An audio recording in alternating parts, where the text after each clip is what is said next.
June 21st is a time to celebrate and recognize the history of Indigenous peoples. If you were to take the history of Indigenous people and compare it to this mural in Fort Macleod, I think it would be surprising to many people. If we look at the head smashed in buffalo jump, it's at least 6,000 years old. So if I took this one block of Lego to represent, like this mural, 100 years and compared it to the history of the buffalo jump, this is what it would look like. 100 years of history in Fort Macleod compared to 6,000 years of using the head smashed in buffalo jump.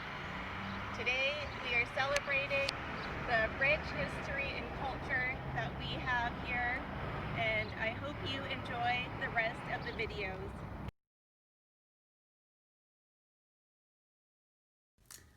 Okay, my name is Miss Latch and I'm a teacher at Canyon School. I'm going to read with you today a short story, and this is a story that all grade 1 students received this year. The book is My Heart Fills with Happiness, and the author is Monique Gray Smith. My heart fills with happiness when I see the face of someone I love. I smell bannock baking in the oven. I sing. My heart fills with happiness when I feel the sun dancing on my cheeks.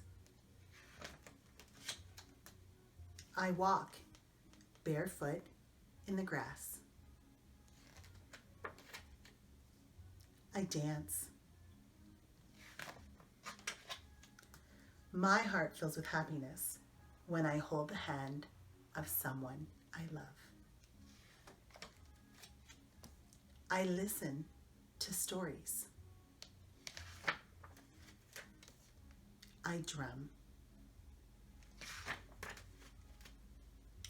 What fills your heart with happiness? Thanks for sharing with me today.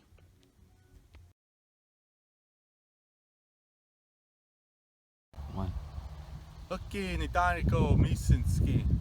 Hello, my name is Ty Provost. My Blackfoot name is Misinski, which means badger. And today, in honor of National Indigenous Peoples Day, we're going to show you how to harvest some material for different traditional games. This game in particular that we're going to find in this bush is for a game called double ball.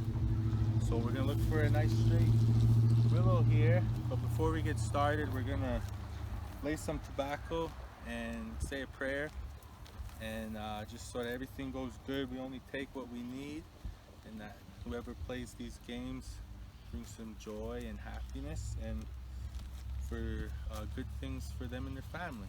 So with that being said, let's get started. So we found our winning candidate for our willow, our double ball stick. The reason why I'm choosing this willow is because it's nice and straight, it's fresh, so it won't be so brittle, and it's about the size of my thumb, actually just a little bit smaller. So I got small hands, but I like my double ball stick a little bit smaller than that. I like to have a little bit of flex, get that 20 flex in there. So what I'm going to do is I'm going to cut it as close to the base as I can, as long as it's straight, and it looks pretty straight to me. And I'll give it a good snip here. Okay, so that's why we offered and laid our tobacco earlier, because whatever we take from the bush here, we want to be able to have plenty of it. So we always give our thanks, and we'll go home and fix this up and have ourselves a little game. As First Nations people, we have many traditional games, but today we're going to talk about double ball. All of our traditional games can be harvested from the land, very easy to make and lots of Originally, the game of double ball was made to help develop young men and young women's skills, their agility, strength, and also their teamwork. And originally, the game was very physical, so it really helped develop young warriors. Another reason why they would play a game of double ball would be a nice friendly way to settle disputes between clans, tribes, and even family. Hi, my name is Justin Zudeman, and I work at WA Day School in Fort McLeod. I teach a traditional game synergy group at the school, and one of those games that we play in our synergy group is called double ball. And right now I'm just going to explain a little bit about the rules. So to start the game of double ball, everyone goes to the middle of the field and you have two teams. Both teams' players put their sticks up in the center, kind of like a teepee, and you have basically a face-off like in hockey, but the double ball is tossed up onto the sticks at that point, and players, whoever gets possession, whichever team, then passes the double ball back and forth down the field to try and score some points on the uprights. And you can use a soccer goal, or you can actually build some uprights to use for your point system. The points work like this. You go either toss the double ball over top of the uprights for 1 point, you toss the double balls underneath for 2 points, or if you wrap the double ball around the upright, that would be 3 points. While you're playing the game, you can take in consideration the level of experience of your players and their age to determine how physical you want the game to be. Another thing you can do to keep safety in mind is you can have the players wear safety glasses. So the first one is going to be your basic underhand pass. You want to try to catch the ball at the end of your stick and make sure it's not twisted, and you're going to pass it back. Oh, bad pass. Might use Justin's technique. 2 hands. There you go. Is the overhand. You want to have it towards the end of your stick so you can get more leverage. The underhand pass works good for long distances. So Justin here is going to run a L pattern. It cost us the game. Try that again. Sorry. Balls were twisted.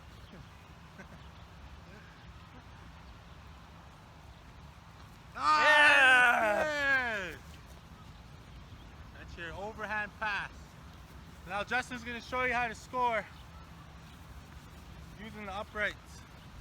See if I can deep tie out.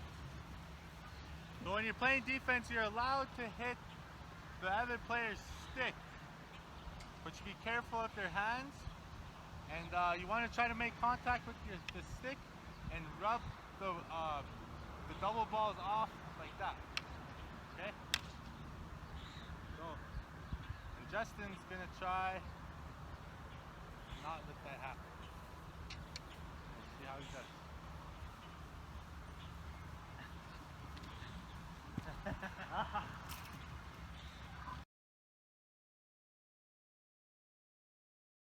Good morning, everyone. We are very lucky to have our grandparents here today to share some stories with us. My name is Betty Ann Little Wolf, formerly Crowshoe of Picani.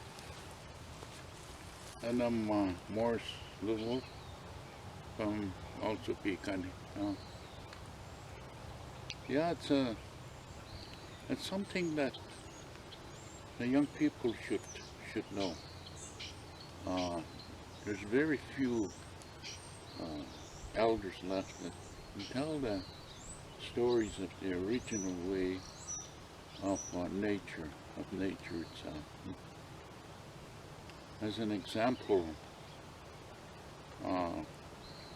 his name is Jack, and he was from Picani. So every word I say, I'm going to translate it into English. And he spoke a little English, but mainly it was in Blackwood. And he sat us down at one early morning, about 5 o'clock, 5:30 in the morning. He said, you know, it's good to see you young boys get up this morning. We used to get up with the sun, even before the sun. They call it the light shines upon you to fulfill your responsibility that was given to you while you were born. You were born by the Creator. So everybody has a responsibility. And the responsibility we have in this life as individuals is to know about life itself. So he started off with us as a story, and in that story is the advice that the elders usually give. He said he was a miner, a coal miner, and every fall towards October, he'll hook up his team, his tent, and head for north towards Gleason. And in Gleason, there was a coal mine, and that's where he worked all winter. So in the spring, when comes spring, he'll hook up his team and put down his lodge and hit home for Pagan again. And this happened for 11 years. One fall, he said, as I was going to leave home, the wife told me, let this be the last year you go. We'd like to have you here for the winter. You've been gone every year, and we'd like to have you here for the winter, especially Christmas. I said, okay, I'll tell my boss that I work with in Gleason, the coal mine. He said, this is the important thing, young guys, that I want you to understand. He said, so I'll go there. I worked in winter, in springtime I tell my family over there that I camp beside. I'm heading home in the morning, and I won't be back for the coal mines anymore. I have to spend time with my family. So I went inside, I had coffee early in the morning, like I said, 5:30. And I had my team hooked up. And he said, so we had coffee and a little bannock and so on and so. And the old lady of that family made me sandwiches to come home. As I went out, and my team was tied, they're all hooked up to the rig. There was 2 horses tied to that harness on both sides, and to the hames. And I asked, oh, what are these? He said, oh, that's your gift. And those horses are 3 years old. And Sacco is brown. And he said I took them home. I just appreciated them. Anyways, he said, about 17 years after, all at once those horses disappeared. They completely disappeared. He said, and I told the riders that ride around, even himself, do you see the 2 browns? Can you let me know? I'll go catch them. He said this went on for what? Maybe a couple of weeks. All at once, early in the morning, there's a knock on the door. It was still dark, and I opened the door. It was the Indian agent. He said, Jack, your horses are home. They went back to Gleason. Oh, He said, I told him, can you phone back to there and tell them I'll come and get them tomorrow? He said, okay, I can do that. He said, today I'll catch saddle horse and I'll go get them. And when he left, my dad had a buffalo hide on the east end of the log house. He lived on it, slept on it. He told me, what was the Indian agent for? He said, I told him the horses are back in Gleason. He just did this, which means very appreciated. He said, and it connected with me, and I kind of got mad at my dad. But anyways, he said, next morning I caught my horses, saddle horse, put them in the barn. Early next morning, we're up at 3 o'clock. I can see the old man sitting on his buffalo hide with his pipe, you know, smoking. And the wife made me sandwiches. As I walked out the door, I looked back at him and I waved. He just did this. He did this. Meaning, where are you going? It's good. So I went out. I went to the barn. I put my stuff on my horse. Instead of heading this way to Gleason, I hit back to the Indian agency. And I got there.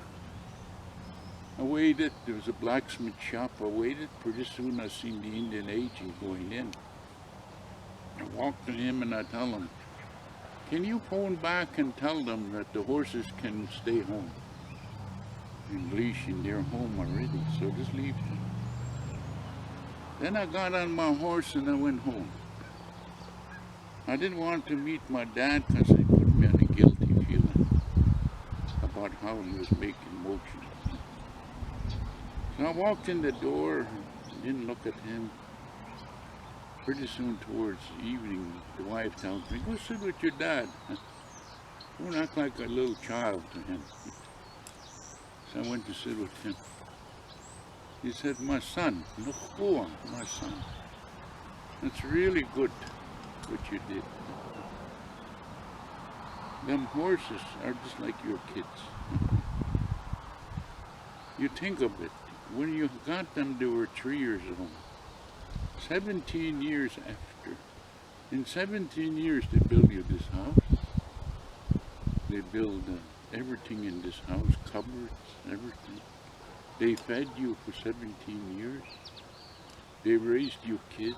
They clothed your kids. They put food on the table. We were hauling logs down for other people that built a lot of houses too. 17 years, those horses did that. They did beautiful things. Now they're ready. They went home. They're 20 years up. Each of them are 20 years now. That's just like you. Your kids are going to come home. So you boys, you make sure you're home, because eventually those kids are going to come home. So that's what we are, nature people. The horses go home, nature and everything. And I'll tell you, after we listened to that story, we never left home again. And sure enough, our kids came home. And it's so beautiful to listen to them old timers.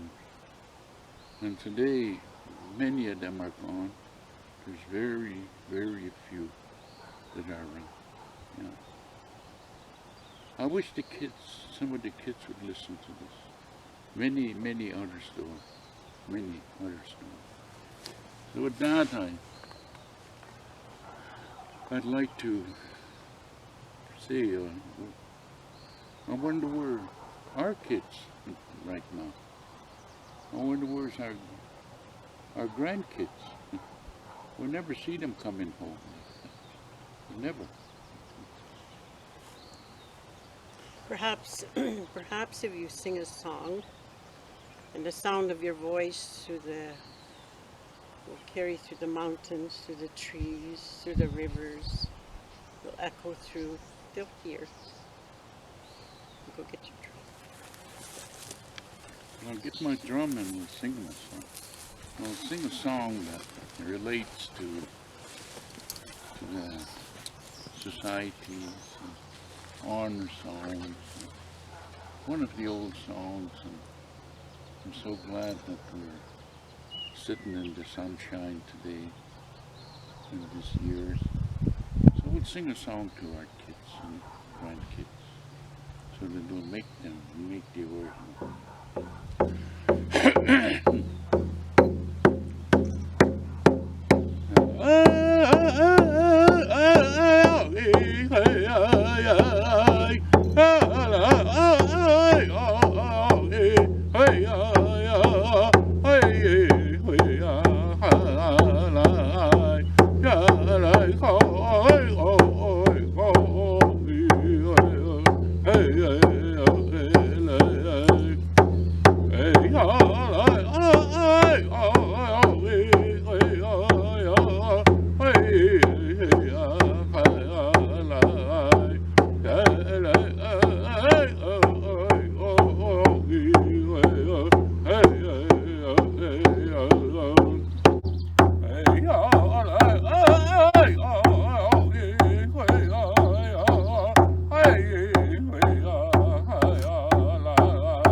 All the kids, young kids, they sang these nature songs that bring so much love and feeling when they hear these songs. So with that, we wish everybody in this whole world unity, love, and respect for one another. Respect is the healing part of our world. So with that, I thank you for making these songs for you, little stories. But again, I advise that there should be a lot of old-time stories. They'd be so beautiful to listen to. Thank you. Anya.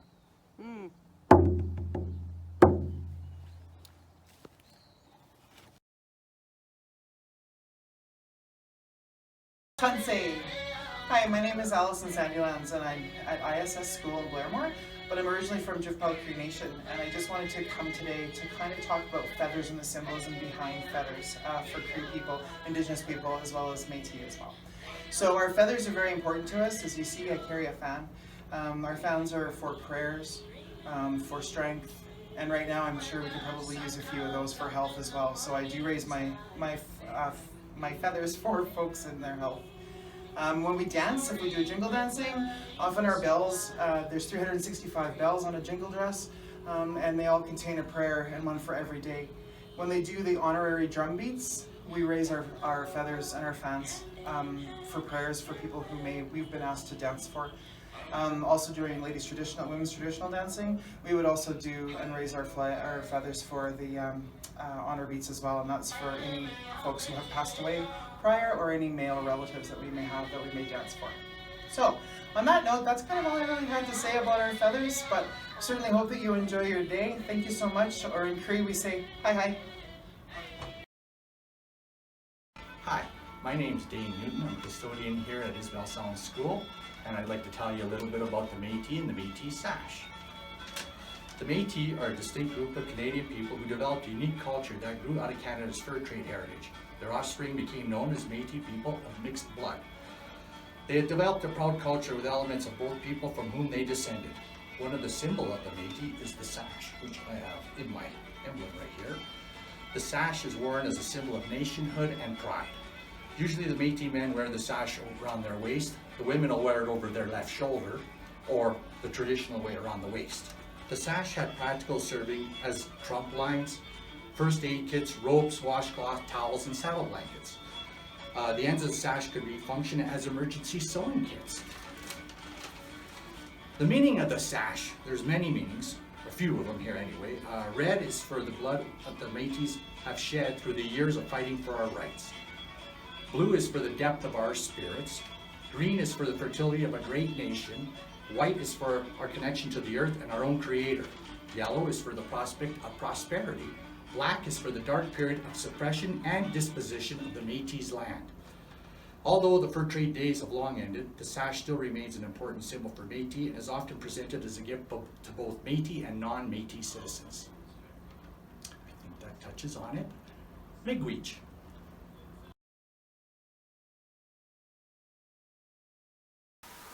Hey there, I'm Kirby Dietz, the Alternative Programs teacher for Livingstone Range School Division. And I'm going to do a book review of Richard Wagamiese's Indian Horse, a novel. The crowd shouted at them to hit me, but I was too fast. I spun and danced and looped the loop like a daredevil. I skated like I had never skated before. I made seemingly impossible passes. I made moves that made the crowd roar. These are the words of Saul Indian Horse, an Ojibwe hockey player in Northern Ontario as he plays on an indoor ice surface for the first time. Until then, he'd been playing at traveling outdoor tournaments on reservations with the Manitowocc Moose. He's scouted by Fred Kelly, the Moose's coach, and given a way out from St. Jerome's Indian Residential School, where he goes after his grandma dies, sheltering him from a winter storm in the wilds. At the school, Father Leboutilier's special attention begins his hockey career, but also causes the hurt and pain Saul suffers and comes to terms with throughout the novel. And after it all, Saul returns to the ice with the Moose, where he skated until his legs became elastic and his breath was hard in his lungs. He didn't have anywhere near the speed he used to have, but he could still skate. This is a story about hockey, but more importantly, it is a story of revelation and resilience.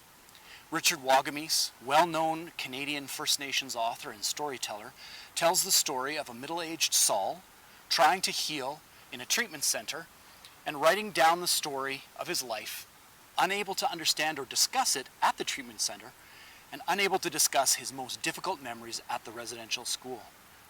Although we hear this middle-aged voice in the beginning of the novel and have the story of his young life through his older eyes, the moment of revelation and the power of Saul's resilience occurs once he physically journeys back to the site of the now decaying St. Jerome's.